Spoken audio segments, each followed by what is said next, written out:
Allora, io sono ricercatore di diritto costituzionale e ho iniziato a occuparmi di mobilità sanitaria transfrontaliera nel 2015, dopo la fine del dottorato, per una ricerca che mi ha commissionato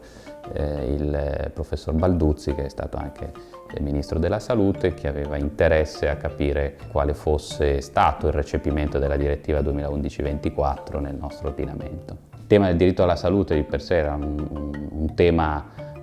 nuovo per me e mi sono subito buttato sulla questione della mobilità sanitaria transfrontaliera, che era stata già oggetto di alcune indagini, ma io ho cercato di fare un lavoro anche un po' comparatistico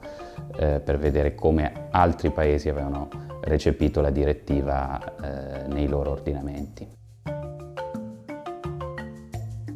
Allora, la direttiva si inserisce nel quadro di un processo di liberalizzazione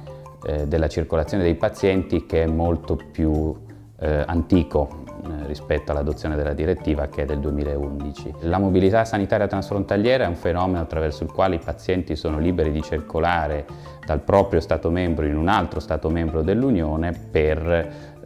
usufruire di cure, diciamo, in condizioni di parità con gli altri pazienti dello Stato di assistenza. La direttiva, diciamo, sistematizza quella che è la giurisprudenza della Corte di Giustizia dei precedenti 30 anni e individua alcuni punti fermi. Il primo punto fermo è che il paziente ha diritto al rimborso delle cure ottenute nello Stato membro di assistenza, nella misura in cui queste cure sono previste anche dal proprio Stato di residenza e quindi allo stesso prezzo e negli stessi termini previsti dal proprio Stato. La direttiva stabilisce anche che non è in via generale necessaria un'autorizzazione preventiva per lo svolgimento, per ottenere prestazioni sanitarie in un altro Stato membro, ma gli Stati possono prevedere un sistema di autorizzazione preventiva per determinati tipi di prestazioni, in particolar modo quelle che prevedono il ricovero del paziente per almeno una notte. E poi ci sono una serie di altre clausole sulla base delle quali l'autorizzazione preventiva è anche possibile. La direttiva però dice anche che l'autorizzazione non può essere rifiutata se quella cura è necessaria da un punto di vista medico e quindi questo è un vincolo per lo Stato, che non può utilizzare l'autorizzazione preventiva come ostacolo alla libera circolazione del paziente. Allora, l'Italia ha recepito la direttiva nel 2014 con un decreto legislativo, il 38/2014, e l'ha recepita diciamo, individuando una serie di condizioni ulteriori rispetto alla direttiva stessa che introducono diciamo, casi di autorizzazione preventiva ulteriore rispetto a quelli previsti dalla direttiva. In via generale, il paziente che voglia usufruire di cure, di prestazioni sanitarie in un altro Stato membro, se non è richiesto il ricovero, può semplicemente recarsi nello Stato membro e poi chiedere il rimborso a monte. Viceversa, quando è previsto il ricovero o quando le apparecchiature mediche sono particolarmente sofisticate e costose, l'autorizzazione va sempre chiesta e quindi in quel caso il paziente dovrà contattare i punti di contatto nazionale, sincerarsi che quella determinata prestazione sia soggetta ad autorizzazione preventiva, dopodiché chiedere all'ASL l'autorizzazione e dopo aver ottenuto l'autorizzazione recarsi nello Stato membro, eventualmente con il professionista di fiducia, e poi alla fine chiedere il rimborso. Il decreto legislativo italiano prevede dei tempi, quindi entro 30 giorni dalla richiesta di autorizzazione l'ASL dovrà accoglierla o rifiutarla. Dopo aver ottenuto la prestazione, la cura nello Stato membro estero, in Italia dovrà chiedere il rimborso e entro 60 giorni dall'erogazione della prestazione all'estero l'ASL dovrà concedere o non concedere il rimborso nei limiti dei costi sostenuti. I punti di contatto nazionali sono delle strutture all'interno dei ministeri della salute dei diversi Stati membri che hanno il compito di informare i cittadini sulle prestazioni sanitarie che possono essere oggetto di autorizzazione preventiva oppure quelle che invece non necessitano di autorizzazione preventiva e dovrebbero illustrare, accompagnare il paziente in questa sua esperienza, in questo suo viaggio all'estero. Purtroppo sappiamo che i punti di contatto nazionali nei diversi Stati membri hanno diversi gradi di efficienza. Nel nostro ordinamento, oltre al punto di contatto nazionale, ci sono i punti di contatto regionali, visto che le regioni possono introdurre anche ulteriori vincoli alla mobilità transfrontaliera e quindi nel nostro caso i professionisti e i pazienti devono interfacciarsi anche con i punti di contatto regionali e non soltanto con il punto di contatto nazionale, ove esistenti naturalmente.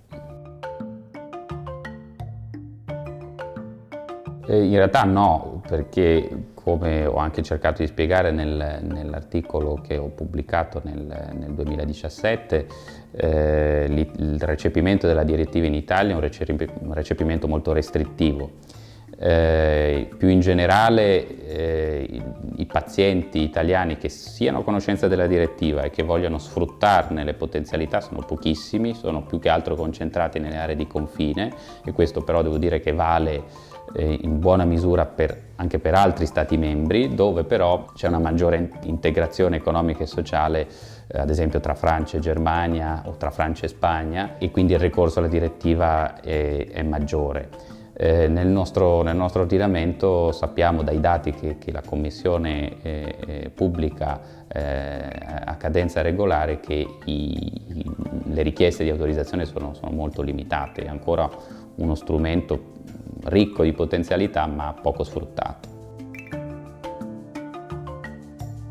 Secondo me non è soltanto una questione di informazione, c'è sicuramente anche una carenza di informazione,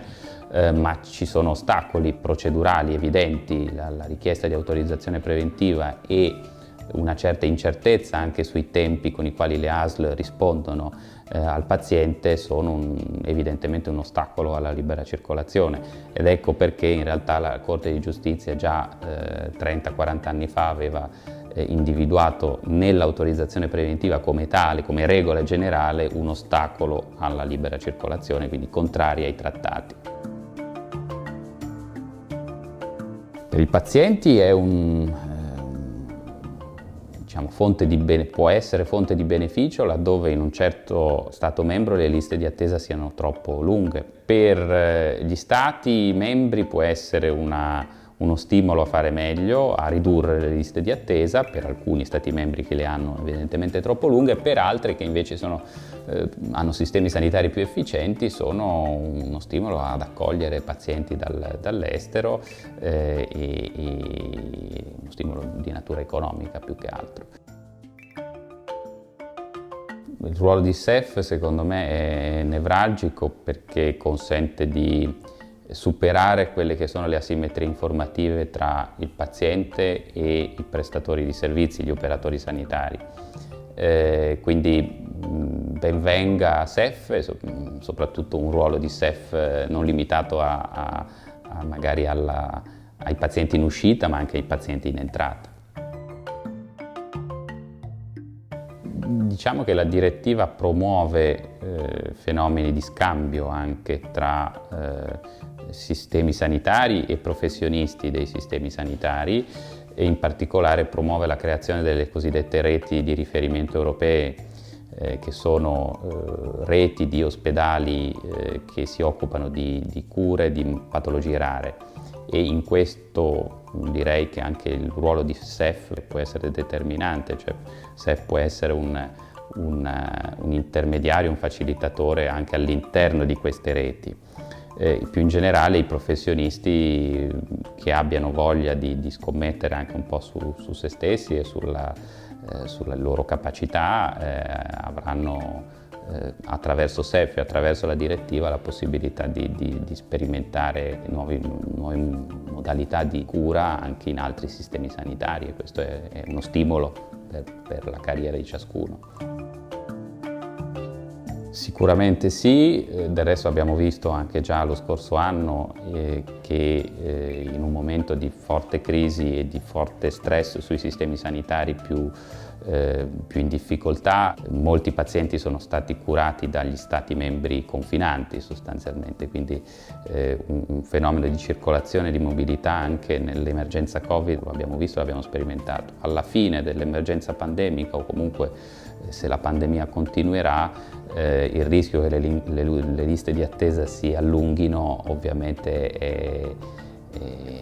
molto forte e quindi il ricorso alla sanità transfrontaliera sarà probabilmente anche maggiore di quanto ci aspettassimo e ci potessimo aspettare prima. Difficile dirlo e soprattutto è difficile dire se l'Unione Europea vorrà attraverso la Commissione dare priorità alla sanità transfrontaliera. Sappiamo che le resistenze da parte di molti Stati sono fortissime, lo erano prima della pandemia, probabilmente per alcuni Stati saranno ancora maggiori dopo la pandemia. Bisognerà vedere nei prossimi anni. L'idea della mobilità sanitaria transfrontaliera è un ulteriore tassello per l'integrazione europea e quindi significa renderci tutti più vicini, più dipendenti dai paesi a noi vicini e a noi confinanti e non solo, e uno strumento ulteriore per favorire l'integrazione europea e per consentire a ciascuno di noi di sentirci davvero europei.